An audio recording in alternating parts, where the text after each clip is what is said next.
Hello 10th class, कैसे हो आप सब। आई होप कि आप अच्छे ही होंगे। इससे पिछली जो कक्षा थी हमारी, उसमें अपन ने विज्ञान विषय के परिचय को अच्छे से पढ़ लिया था। विज्ञान जो शब्द है उसके शाब्दिक अर्थ को समझ लिया था। साइंस जो शब्द है, विज्ञान को इंग्लिश में साइंस कहते हैं, उसकी एटिमोलॉजी यानी कि शब्द शास्त्र को समझ लिया था। हमने ये समझा था कि प्रकृति में जितनी भी घटनाएं घटित होती हैं उनके कारणों का जवाब साइंस देती है। यानी कि जो साइंस है वो बताती है प्रकृति में घटित होने वाली घटनाओं के बारे में, कि ये घटनाएं क्यों घटित होती है, उनके कारणों के बारे में।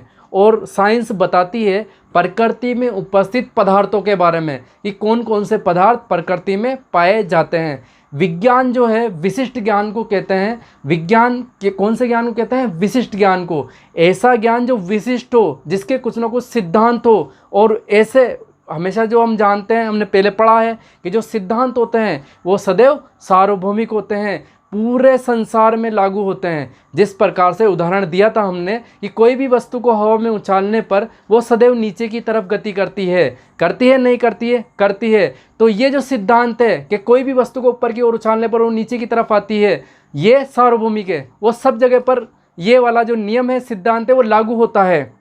अब इसका जवाब क्या है? कारण क्या है? क्यों आती है वो नीचे? वस्तु को हवा में उछालने पर वस्तु वापस से नीचे क्यों आती है? इस कारण का जवाब, इस सिद्धांत का जवाब जो है वो साइंस देती है। कारण है गुरुत्वाकर्षण बल। किसका गुरुत्वाकर्षण बल? पृथ्वी का गुरुत्वाकर्षण बल। गुरुत्वाकर्षण बल एक ऐसा बल होता है जिसके माध्यम से पृथ्वी जो है किसी भी पदार्थ को अपनी तरफ आकर्षित करती है। इसी कारण से जब अपन किसी पदार्थ को या किसी वस्तु को ऊपर की तरफ उछालते हैं तो कुछ दूरी पर जाने के बाद वो वस्तु सदैव नीचे की ओर ही आती है। गुरुत्वाकर्षण बल जिस प्रकार से जो चुंबक होती है लोहे को अपनी ओर आकर्षित करती है, उसी प्रकार से जो पृथ्वी का गुरुत्वाकर्षण बल है वो किसी भी वस्तु को अपनी ओर आकर्षित करता है। तो हमने पिछली कक्षा में विज्ञान के बारे में जाना था, विज्ञान की शाखाओं के बारे में जाना था, विज्ञान के अर्थ को जाना था, विज्ञान की परिभाषा को जान लिया था। अब आगे हम बात करेंगे, हमारा जो सिलेबस है पाठ्यक्रम, उसको रनिंग करते हुए चलेंगे, रन करेंगे आज से ही हम इस क्लास के दौरान। तो पढ़ें।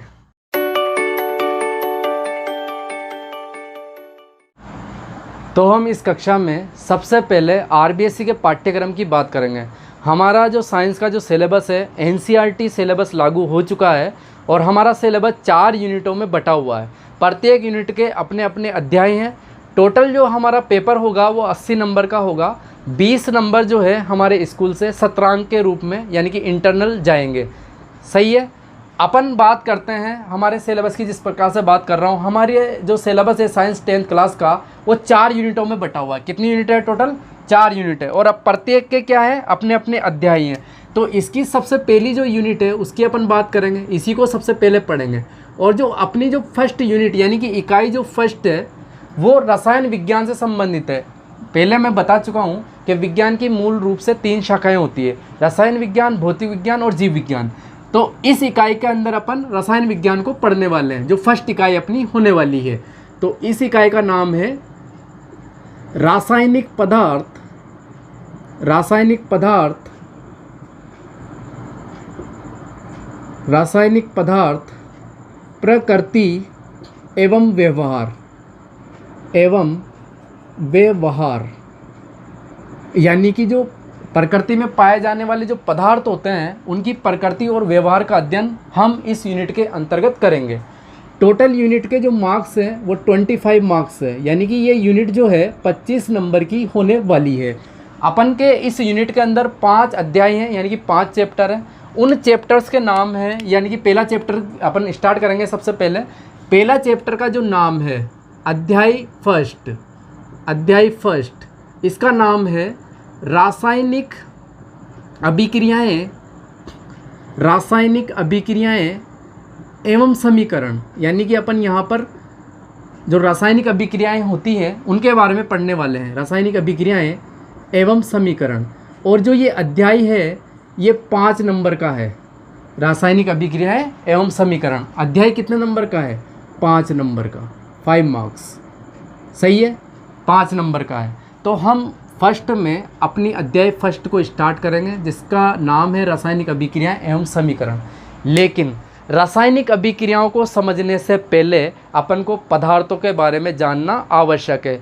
पदार्थों को जानना आवश्यक है, परमाणु के बारे में जानना आवश्यक है, तत्व क्या होते हैं, अणु क्या होते हैं और यौगिक क्या होते हैं, इनकी जानकारी होना आवश्यक है, तभी अपन रासायनिक अभिक्रियाओं को समझ पाएंगे। छोटी कक्षाओं में आपने पदार्थों के बारे में पढ़ा होगा, यह हो सकता है तत्व वगैरह के बारे में भी आप जानते हो, लेकिन अपन स्टार्टिंग कर रहे हैं और अपन शुरू से बेसिक से ही लेकर के चलेंगे। तो रासायनिक अभिक्रियाओं को समझने से पहले अपन को पदार्थों के बारे में और परमाणु, तत्व, अणु, यौगिक इनके बारे में जानना आवश्यक है। सबसे पहले अपन बात करेंगे पदार्थ की। पदार्थ होता क्या है? पदार्थ यानी कि द्रव्य। पदार्थ को द्रव्य भी कहा जाता है, इंग्लिश में इसे कहा जाता है मैटर। तो अगर मैं क्वेश्चन करूं व्हाट इज़ मैटर, यानी कि पदार्थ किसे कहते हैं, पदार्थ किसे कहते हैं, तो आपका जवाब क्या होगा? पदार्थ की सिंपल सी परिभाषा होती है।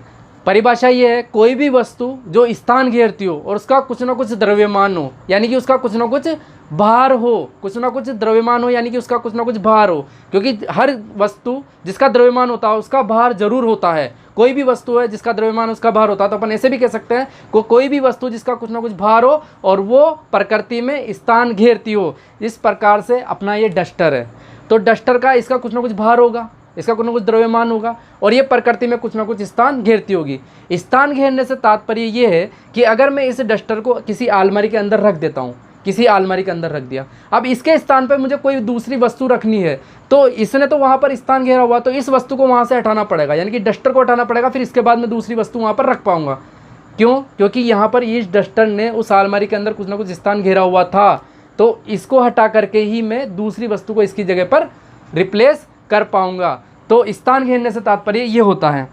तो अपन को समझ में आता है कि जो पदार्थ है वो क्या होता है, एक तो उसका खुद का अपन का द्रव्यमान होता है, द्रव्यमान या अपन बोल दो भार, क्योंकि जिस किसी वस्तु का द्रव्यमान होता है उसका कुछ ना कुछ निश्चित भार भी होता है, द्रव्यमान होता है और वो स्थान घेरती है।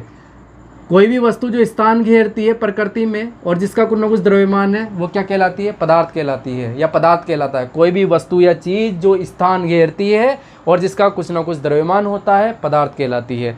पदार्थ के बाद ये इसको समझने के बाद तो हर कोई वस्तु जो है जो अपन को दिखाई दे रही है, जिसका कुछ ना कुछ द्रव्यमान है, स्थान घेर रही है प्रकृति में, वो सब के सब पदार्थ हैं। ये मार्कर पदार्थ है, हमारा खुद का शरीर पदार्थ है, ये बोर्ड पदार्थ है, जो भी है मोबाइल वगैरह जो भी है जिनका कुछ ना कुछ द्रव्यमान स्थान घेर रहे हैं वो सब के सब पदार्थ हैं। अब अपन बात करते हैं परमाणु के बारे में। भाई परमाणु क्या है? परमाणु यानी कि एटम। परमाणु हिंदी में परमाणु, इंग्लिश में बोला जाता है एटम, ATOM, एटम। ओके, अब एटम क्या है, ये क्या चीज़ है? तो परमाणु या एटम जो है वो पदार्थ का सूक्ष्मतम रूप है, पदार्थ का सूक्ष्मतम रूप है। अब अपन ऐसे डिफाइन करते हैं इसको, या अपन ऐसे कहना चाहेंगे कि जो एटम होता है वो पदार्थ की संरचनात्मक इकाई होती है। पदार्थ की क्या होती है? संरचनात्मक इकाई। पदार्थ की संरचनात्मक इकाई होती है। कौन होती है संरचनात्मक इकाई पदार्थ की? कौन होती है? एटम। पदार्थ की संरचनात्मक इकाई होती है। पदार्थ की क्रियात्मक इकाई भी होती है। क्या होती है? पदार्थ की क्रियात्मक इकाई होती है। क्रियात्मक इकाई भी होती है, क्योंकि ये परमाणु ही होते हैं जो रासायनिक अभिक्रियाओं में भाग लेते हैं। इस कारण से पदार्थ की क्रियात्मक इकाई भी किसे कहा जाता है? परमाणुओं को। समझते हैं कि भाई परमाणु होता क्या। उदाहरण के द्वारा, जिस प्रकार से एक दीवार है जो कि ईंटों से बनी हुई है। किससे बनी हुई है? ईंटों से। ईंटों से बनी हुई दीवार की संरचनात्मक इकाई होगी ईंट, क्योंकि ईंट मिलकर ही क्या बना रही है? पूरी की पूरी ईंट की दीवार बना रही है। इसी प्रकार से जो पदार्थ होते हैं ना, वो किससे मिलकर के बने होते हैं? परमाणु से। यानी कि परमाणु मिलकर के पूरा का पूरा क्या बनाते हैं? पदार्थ बनाते हैं। तो कोई भी वस्तु यानी कि पदार्थ जो है वो किससे मिलकर के बने होते हैं? परमाणुओं से मिलकर के बने होते हैं। आपको ये भी कह सकता है कि पदार्थ अणु से मिलकर बना होता है, यौगिक से मिलकर बना होता है, लेकिन अणु या यौगिक वो भी किससे मिलकर के बने होते हैं? परमाणुओं से, जैसा कि अभी आगे अपन पढ़ लेंगे। तो यहाँ पर अपन कह सकते हैं कि पदार्थ की जो संरचनात्मक इकाई होती है जिससे पदार्थ मिलकर बना होता है वो क्या होता है? परमाणु होता है। पदार्थ की सबसे सूक्ष्मतम संरचनात्मक इकाई कहलाता है परमाणु, सबसे छोटी छोटी। यानी कि इसका मतलब है कि पदार्थ को अगर अपन तोड़ते गए तो एक ऐसी स्थिति आ जाएगी कि वहाँ पर अपन को परमाणु मिलेगा और उससे आगे विभाजित नहीं किया जा सकता। परमाणु, एटम शब्द का मतलब ही ये होता है, एटम का क्या होता है? अविभाज्य, यानी कि जिसका विभाजन नहीं किया जा सके। तो अगर अपन किसी पदार्थ को, इसका मतलब ये है कि किसी पदार्थ को अपन तोड़ते गए विघटित करते गए तो एक स्थिति ऐसी आ जाएगी, यानी कि अपन को परमाणु प्राप्त हो जाएगा और उसे आगे विभाजित नहीं कर सकते। इसका मतलब ये है पदार्थ जो होता है परमाणुओं से मिलकर के बना हुआ होता है। तो पदार्थ की संरचनात्मक इकाई परमाणु होती है और क्रियात्मक इकाई भी परमाणु होती है। क्रियात्मक इकाई कैसे? क्योंकि रासायनिक अभिक्रियाओं में कौन भाग लेते हैं? केवल और केवल परमाणु भाग लेते हैं। और अपन क्या पढ़ने वाले हैं? रासायनिक अभिक्रिया। इसीलिए तो पदार्थों के बारे में और परमाणु के बारे में जानना आवश्यक है, क्योंकि रासायनिक अभिक्रिया में कौन भाग लेते हैं? परमाणु। तो अपन लिख भी देते हैं कि रासायनिक अभिक्रिया में भाग कौन लेते हैं? परमाणु। तो यहाँ पर लिख देता हूँ, रासायनिक अभिक्रिया में भाग लेते हैं। और एक बात और बताई थी, ये अविभाज्य है, यानी किसी पदार्थ को अगर अपन तोड़ते गए तो एक ऐसी स्थिति आ जाएगी जहाँ पर परमाणु प्राप्त हो जाएगा। ठीक है, तो उस परमाणु को अपन नहीं तोड़ सकते, यानी कि परमाणु क्या होते हैं? अविभाज्य होते हैं। रासायनिक अभिक्रिया में भाग लेते हैं, इसीलिए अपन ने क्या कहा? पदार्थ की क्रियात्मक इकाई कहा। पदार्थ की संरचनात्मक इकाई क्यों कह रहे हैं? क्योंकि पदार्थ परमाणुओं से ही मिलकर बने होते हैं। अब परमाणु की संरचना की बात कर लेते हैं। छोटी क्लासों में पढ़ा होगा, परमाणु की जो संरचना होती है वो होती है गोलाकार संरचना। कौन सी संरचना होती है? गोलाकार संरचना। परमाणु की संरचना गोलाकार होती है। इसके केंद्र में नाभिक पाया जाता है, ये नाभिक होता है। अच्छा, परमाणु के अंदर 3 प्रकार के मूलभूत कण पाए जाते हैं। कण होते हैं, इसके अंदर पार्टिकल्स होते हैं। एक तो होता है इलेक्ट्रॉन, एक होता है प्रोटॉन, एक होता है न्यूट्रॉन। 3 प्रकार के, सही है। इलेक्ट्रॉन जो होता है वो इस नाभिक के चारों तरफ चक्कर लगाता रहता है, वृत्ताकार पथ में इस तरह से घूमता रहता है। किस तरह से? ये इलेक्ट्रॉन इस तरह से घूमता रहता है। और प्रोटॉन और न्यूट्रॉन इस नाभिक के अंदर पाए जाते हैं। तो यहाँ पर ये परमाणु की इस प्रकार की गोलाकार संरचना होती है। आगे बात करते हैं अपन तत्व की। तत्व क्या भला? एलिमेंट्स किसे कहेंगे? तो ये पदार्थ का ही रूप है। तत्व भी किसका रूप है? पदार्थ का रूप। परमाणु भी पदार्थ का रूप है, लेकिन कौन सा रूप है? बहुत सबसे छोटा रूप पदार्थ का परमाणु है। ठीक है, तो यहाँ पर अपन जो पढ़ रहे हैं ना, ये पदार्थों के रूप ही पढ़ रहे हैं। ये पदार्थ पहले पढ़ लिया, परमाणु पदार्थ का ही रूप है सबसे छोटा। अब तत्व को अपन पढ़ेंगे। तो बात कर लेते हैं अपन तत्व की। तत्व यानी कि इंग्लिश में बोला जाता है एलिमेंट। तत्व या एलिमेंट। अब ये क्या चीज़ है? तत्व या एलिमेंट। तो बिल्कुल सिंपल, ऐसा पदार्थ जो शुद्ध रूप से केवल एक ही प्रकार के परमाणुओं से मिलकर बना हुआ है, तत्व कहलाता है। तो पदार्थ का शुद्धतम रूप होता है। तत्व क्या होता है? पदार्थ का, अभी समझ लेंगे एग्जाम्पल से, पदार्थ का क्या होता है? ये शुद्धतम रूप होता है। शुद्धतम रूप क्यों कहा? ये वाली बात अपन ने क्यों कही कि शुद्धतम रूप, पदार्थ का शुद्धतम रूप? इसलिए कही क्योंकि ये एक ही प्रकार के परमाणुओं से मिलकर बना होता है। एक ही प्रकार के परमाणुओं से मिलकर बना पदार्थ, ऐसे भी कह सकते हैं। एक ही प्रकार के परमाणुओं से मिलकर बना पदार्थ क्या कहलाता है? तत्व कहलाता है। मिलकर बना पदार्थ क्या कहलाता है?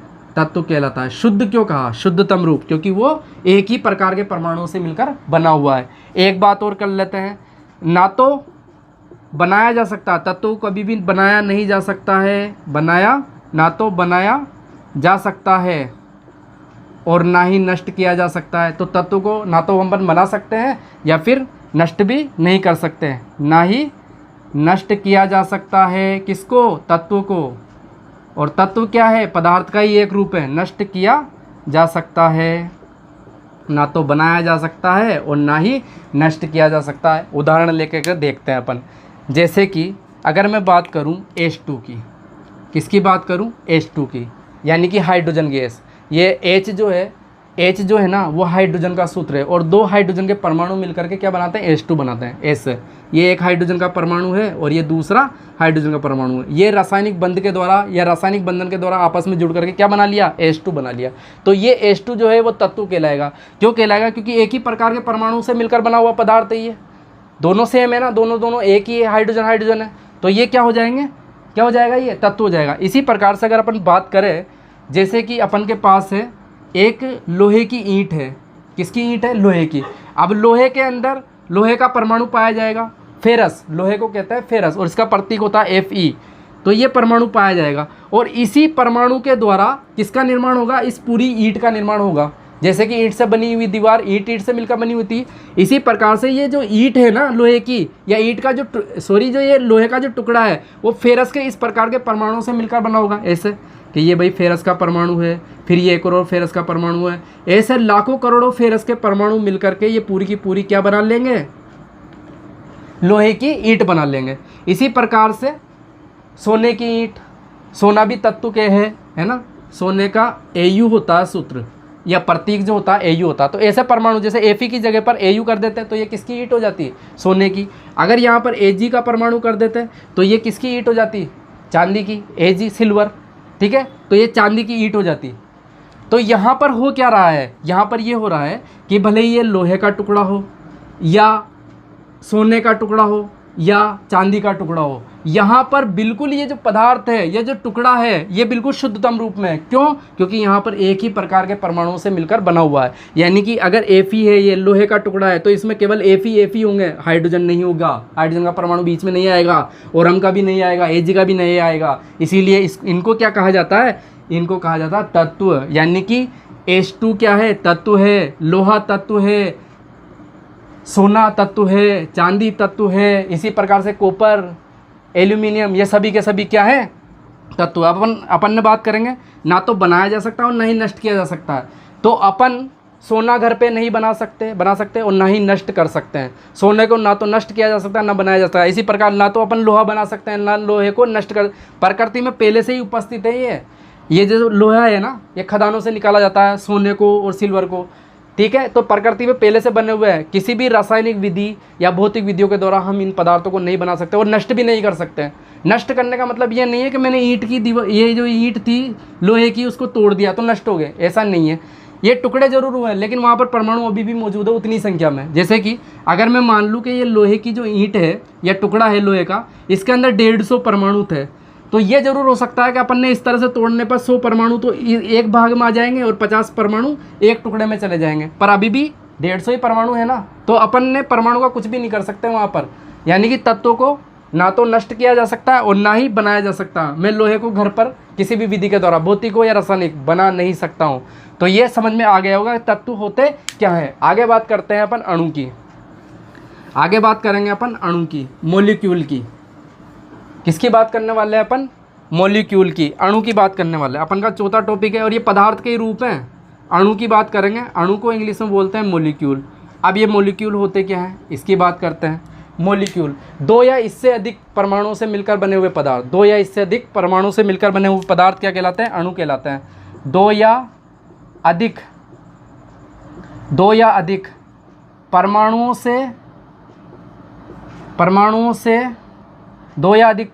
से मिलकर बना पदार्थ क्या कहलाएगा, अणु कहलाएगा। मिलकर बना पदार्थ अणु कहलाएगा।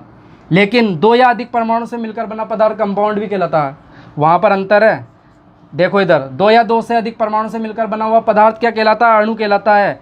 लेकिन ये परमाणु समान भी हो सकते हैं, समान परमाणुओं से मिलकर बना भी हो सकता है अणु, और असमान परमाणु यानी कि भिन्न भिन्न प्रकार के परमाणुओं से मिलकर भी बना हो सकता है। असमान परमाणु भी हो सकते हैं वहाँ पर अणु में, और समान परमाणु भी हो सकते हैं। उदाहरण देखते हैं, जैसे कि उदाहरण है H2O। ये जल का सूत्र है कि नहीं है। यहाँ पर 2 प्रकार के परमाणु हैं, एक तो हाइड्रोजन और एक ऑक्सीजन। 2 प्रकार के परमाणु हैं। परमाणु की संख्या जरूर 3 है, लेकिन प्रकार कितना है, 2 है। एक तो हाइड्रोजन परमाणु है, एक ऑक्सीजन परमाणु है। तो ये दोनों परमाणु टोटल संख्या में 3 है, 2 तो हाइड्रोजन के परमाणु और एक ऑक्सीजन का परमाणु, ये मिलकर के क्या बना रहे हैं, H2O बना रहे हैं। इस प्रकार से कि ये तो एक ऑक्सीजन का परमाणु है और यहाँ पर है ये 2 हाइड्रोजन के परमाणु। तो इस प्रकार से ये मिलकर के ये दोनों हाइड्रोजन के परमाणु हैं और ये वाला ऑक्सीजन का परमाणु है, और ये मिलकर के रासायनिक बंध बना करके, रासायनिक संयोजन के द्वारा क्या बना रहे हैं, एक अणु बना रहे हैं। ठीक है, आगे बात करते हैं। जैसे कि दूसरा उदाहरण लेते हैं अपन H2 का। किसका उदाहरण लेते हैं, H2। जैसे कि अपन ये दूसरा उदाहरण H2। अब ये इसको देखते हैं, तो यहाँ पर क्या हो रहा है, 2 परमाणु है, वो मिलकर के क्या बना रहे हैं, अणु बना रहे हैं। 2 परमाणु किसके हैं, हाइड्रोजन के 2 परमाणु हैं। इस प्रकार से एक परमाणु ये रहा और एक परमाणु, और ये दोनों परमाणु रासायनिक संयोजन के द्वारा मिलकर के क्या बना रहे हैं, H2 बना रहे हैं, हाइड्रोजन बना रहे हैं, H2 गैस बना रहे हैं। तो ये भी क्या है, अणु है। अपन ने पहले लिख दिया ना, 2 या अधिक परमाणु, 2 या इससे अधिक परमाणु से मिलकर बना हुआ पदार्थ हमेशा अणु होता है। अब ये समान परमाणु भी हो सकता है और असमान भी हो सकते हैं, यानी भिन्न भिन्न प्रकार के भी हो सकते हैं। तो H2 के अंदर इस दूसरे उदाहरण में यहाँ पर परमाणु जो है वह समान है, यानी कि दोनों हाइड्रोजन एक समान है, तो ये मिल गए, तो ये अणु हो गया। H2O ये फर्स्ट उदाहरण था, इसमें असमान प्रकार के परमाणु है, लेकिन ये 2 या 2 से अधिक है, तो ये क्या हो गया, ये भी अणु हुआ। यानी कि H2O भी अणु है और H2 भी अणु है। यहाँ पर H2O के अंदर असमान प्रकार के, भिन्न भिन्न प्रकार के परमाणु रासायनिक बंध के द्वारा जुड़ करके अणु का निर्माण कर रहे हैं, जबकि H2 के अंदर समान प्रकार के परमाणु मिलकर अणु का निर्माण कर रहे हैं। यहाँ तक सही है, अणु समझ में आता है। आ गया, आगे बात करते हैं अपन अणु के बाद अणु के बाद बात करेंगे अपन, अणु के बाद बात करेंगे यौगिक की, कंपाउंड की, कि कंपाउंड होते क्या हैं। तो अणु और कंपाउंड में अंतर तो है लेकिन लगता एक जैसा है। अणु और यौगिक यानी कंपाउंड में अंतर है लेकिन लगता एक जैसा है। कैसे? अपन बात कर रहे हैं 5वें पॉइंट की, और ये है यौगिक। इंग्लिश में बोला जाता है कंपाउंड, ये लो क्या बोला जाता है, कंपाउंड। अब ये कंपाउंड क्या होते हैं, ये भी पदार्थ ही होते हैं। जो भी चीज़ें पढ़ रहे हैं, परमाणु भी एक प्रकार का पदार्थ है, तत्व जो पढ़ा वो भी पदार्थ ही है, अणु जो पढ़ा वो खुद भी पदार्थ है, और जो यौगिक पढ़ रहे हैं ये पदार्थ है। यानी कि जो पदार्थ अपन ये पढ़ा था ना, इसी के रूप ही है और कुछ नहीं है, इसी की फॉर्म्स है। परमाणु के बोल दो, अणु है, यौगिक है, तत्व है, ये सभी किसके रूप है, पदार्थ के ही रूप है। कंपाउंड भी एक प्रकार का पदार्थ है, परमाणु भी एक प्रकार का पदार्थ है, तत्व भी एक प्रकार का पदार्थ है, और अणु भी एक प्रकार का पदार्थ ही है, लेकिन उनके अलग अलग रूप है।